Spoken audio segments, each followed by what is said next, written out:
أعوذ بالله من الشيطان الرجيم بسم الله الرحمن الرحيم رب اشرح لي صدري ويسر لي أمري واحلل عقدة من لساني يفقهوا قولي. Assalamu alaikum wa rahmatullahi wa barakatuhu.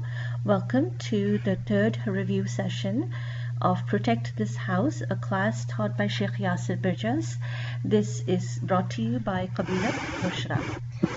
Inshallah, we are going to begin with the second part of the second chapter of the book, and this chapter is basically going to be talking to you about the life of a Muslim couple, some of the responsibilities and the principles of a happy married life.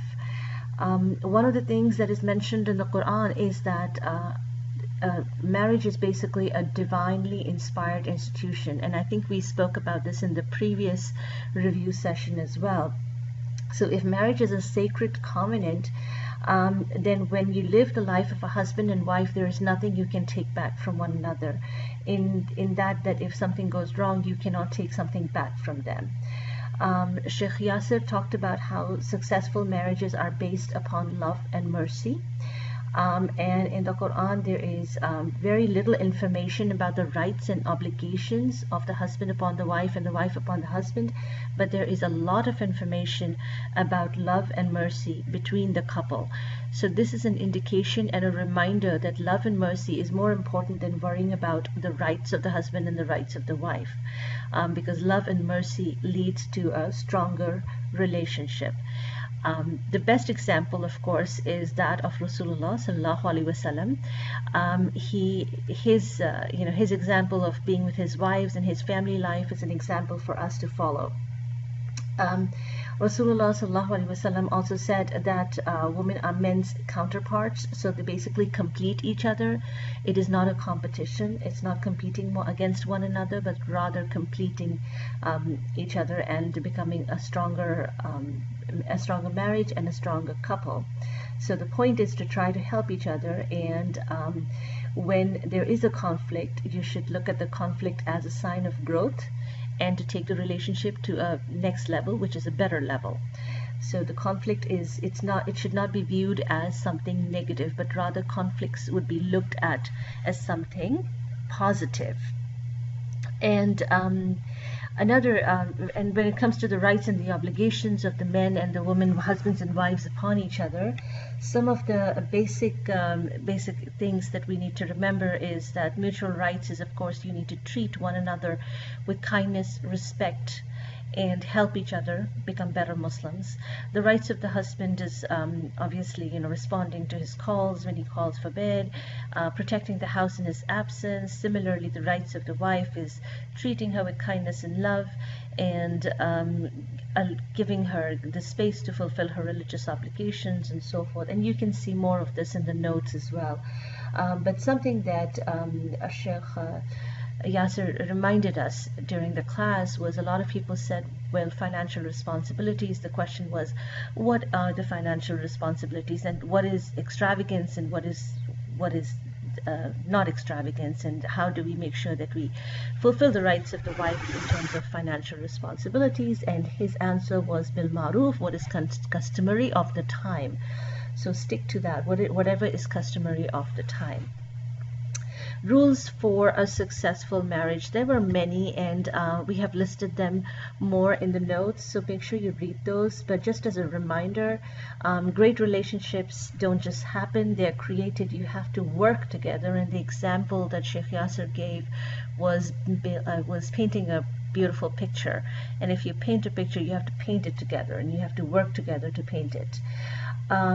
He did remind us that if you cannot be happy without your spouse, then you won't be happy together as well. So he reminded us that happiness is an intrinsic value, and it's inside you. So if you can be happy inside, then you will be happy with your spouse as well. Commitment in marriage is a means to freedom. So not slavery, not getting tied down. We have the phrase that marriage ties you down, but actually marriage is supposed to free you. and that is what we were reminded of in class. And it's never too late to repair any kind of damaged trust, or something goes wrong in your marriage. It's never too late, as long as you have a plan and as long as you're making an effort.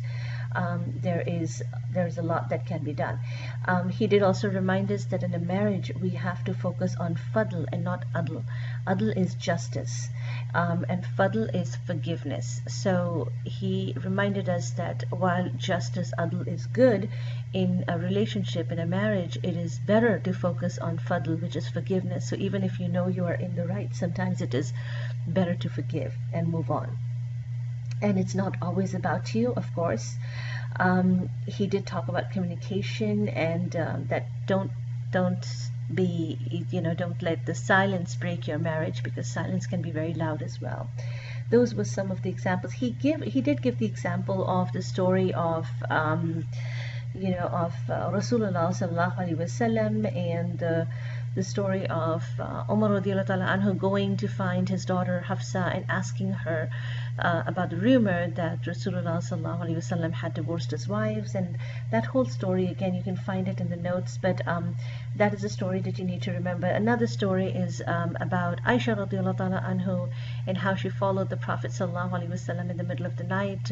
That was the class found the story a little humorous, but it had some serious things about it as well, that it was a reminder about trust and building trust in the relationship, and trusting your spouse.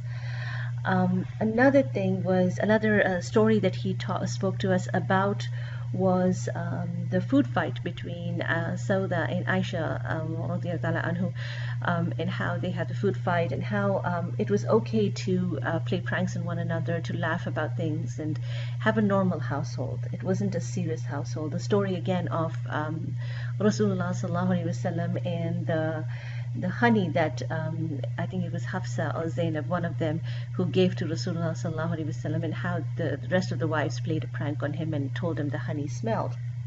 Again, those are stories. Details are found in your notes, but they're stories that explain to us and that show us the way the household and the married life of Rasulullah sallallahu alaihi wasallam was. And those are examples of how they can be humor, and they can be love, and they can be trust within the marriage, and there can be conflict as well, which helps the marriage and which is supposed to lead you to the better level, the next level. Some of the ways of avoiding conflict is, of course, it's on the PowerPoint slide, but also in Surah Fussilat, ayahs 33 through 36, Allah subhanahu wa ta'ala talks to us about how you really need to show your submission to Allah subhanahu wa ta'ala, and choose the good and push back the evil with the good. I think that was the most moving concept in avoiding conflict, that if there are two ways to approach things, and one can be negative and one can be positive, and they're not the same, and you have to pick the positive and you have to push back the negative with the good. So repel it with ihsan, which is obviously the best, and the best level is ihsan. So that was Surah Fussilat.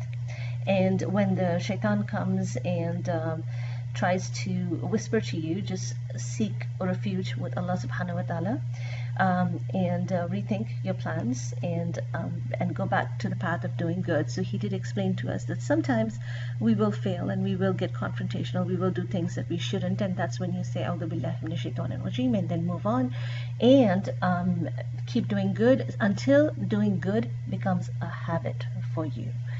That was one of the ways of avoiding conflict, the 3 ayahs in Surah Fussilat.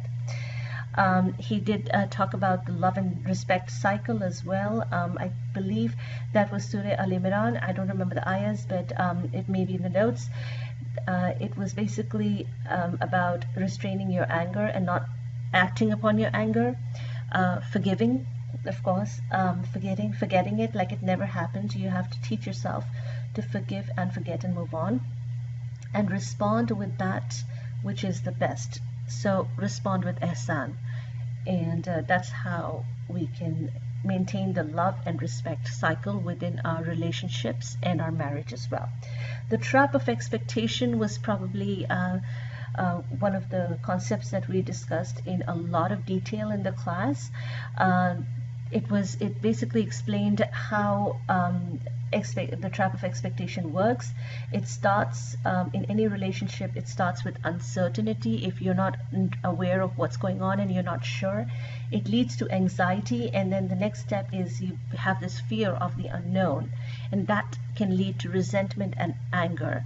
So when a couple is having a fight or they're fighting with one another, then it has those steps before, the steps of uncertainty, anxiety, fear of the unknown, resentment, before it gets to anger. So you have to go to the root cause of the problem. And of course, manifestation of resentment is anger, manifestation of uncertainty is criticism of one another. So when this happens, the cycle of conflict begins. And the solution to all of this is, of course, again, the Surah Fussilat ayats that I spoke about earlier. It's ihsan, how to do ihsan. So and in Surah Fussilat, the word that is used is idfa. Idfa basically means it's hard to push back the evil with the good, to push back the bad with the good. It requires physical effort from you. Idfa is hard work, and it's going to make you sweat, it's going to make things difficult for you, but that is the way you push back the bad with the good. And that is how the trap of expectation can be dealt with, by communicating with one another. So that is the review session for this chapter. The exam, as a reminder, is inshallah on September 25th. That will be a Sunday from 9 a.m. in the morning till 9 p.m. in the evening. There is a mock exam attached to these notes. Please go ahead and take the mock exam, practice, study, and let's go ahead and make sure that every single one of us, inshallah, takes the exam on September 25th. Assalamu alaikum wa rahmatullahi wa barakatuh.